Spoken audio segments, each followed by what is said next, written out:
This channel does not promote any violent, harmful, or illegal activities. All content provided by this channel is meant for an educational purpose only. আজ তৃণমূলের counting বৈঠক, দলের counting এজেন্টদের নিয়ে virtual বৈঠক করবেন মমতা বন্দ্যোপাধ্যায়, অভিষেক বন্দ্যোপাধ্যায়।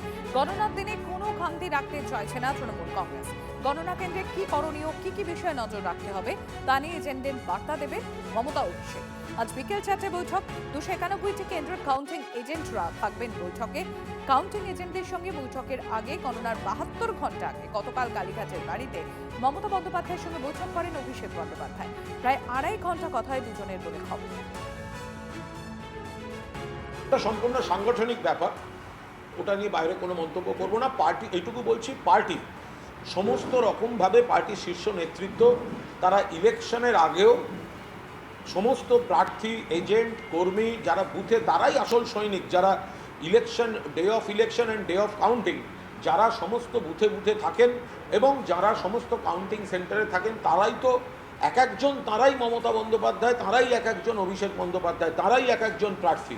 ফলে ঠিক টেকনিক্যালি কি করার এবং এবারের বাড়তি সতর্কতা যে ইলেকশন কমিশন এবং বিজেপি মিলে কি চক্রান্ত করতে পারে, তখন কি করার আছে, এই হাইলি টেকনিক্যাল পার্টগুলো পার্টি শীর্ষ নেতৃত্ব ভালোভাবে বারবার গাইড করিয়ে দিচ্ছে। ভোট গণনার আগে বিজেপির কর্মশালা। পূর্ব মেদিনীপুরের কর্মশালায় উপস্থিত দিলীপ ঘোষ। কাউন্টিং এর দিন কোন বিষয়ে নজর দিতে হবে, কি করণীয় দলের কর্মীদের, খুঁটিনাটি বোঝাতে ট্রেনিং শিবিরের আয়োজন বিজেপি। প্রার্থী সহ দলের কার্যকর্তারা হাজির কর্মশালায়। সরকার করার প্রস্তুতি চলছে। মানুষ তো বলেই দিয়েছে আমরা আপনাদেরকে জিতিয়েছি। সে জিতটা সম্পূর্ণ 4 তারিখ হবে। তার আগে গতবারে যেগুলো আমরা করিনি, কাউন্টিং এজেন্টকে প্রশিক্ষণ দেওয়া, পোলিং এজেন্টকে দেওয়া আর ওদের প্রশিক্ষণ দেওয়া, সেটা চলছে সব জায়গায় ব্যাপকভাবে, যাতে কোথাও কোনো ভুলচুক না হয়। কাউন্টিংয়ের দিন কিছু গণ্ডগোল করতে পারে, কারণ এখানেও তো একটা ডোনাল্ড ট্রাম্প আছেন, তিনি পরাজয় মানবেন না। দরকার হলে বম্বে উড়িয়ে দেবেন, গণ্ডগোল করে দেবেন, কাউন্টিং বন্ধ করে দেবেন, সেটাও করতে পারে টিএমসি। কারণ হার মেনে নেওয়া খুব মুশকিল। যারা খুব স্বৈরাচারী হয় তারা হার মেনে নিতে পারে না। আরে 400ই নিয়ে উনি, কে না বলেছে? 4 তারিখ অবধি সব সিট ওনাকে দিয়ে দিচ্ছি আমরা।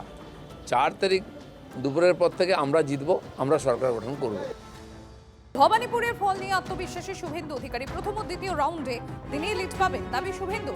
তৃতীয় থেকে পঞ্চম রাউন্ডে মমতা বন্দ্যোপাধ্যায় এগিয়ে থাকবেন। ষষ্ঠ সপ্তম রাউন্ড থেকে বিজেপি জিততে শুরু করবে, দাবি ভবানীপুরের বিজেপি প্রার্থী। ভবানীপুরে আপনাকে আমি রেজাল্ট বলছি। প্রথম ফার্স্ট রাউন্ড, সেকেন্ড রাউন্ডে আমার লিড থাকবে। থার্ড, ফোর্থ, ফিফথ রাউন্ডে মুসলমান বুথ মমতার লিড, মানে যে লিড থাকবে। 6th, 7th রাউন্ড থেকে আমি মেকআপ করতে শুরু করবো। 20 রাউন্ডে আমি জিতবো। অর্থাৎ আপনারগুলো ভাবার কোনো কারণ নেই।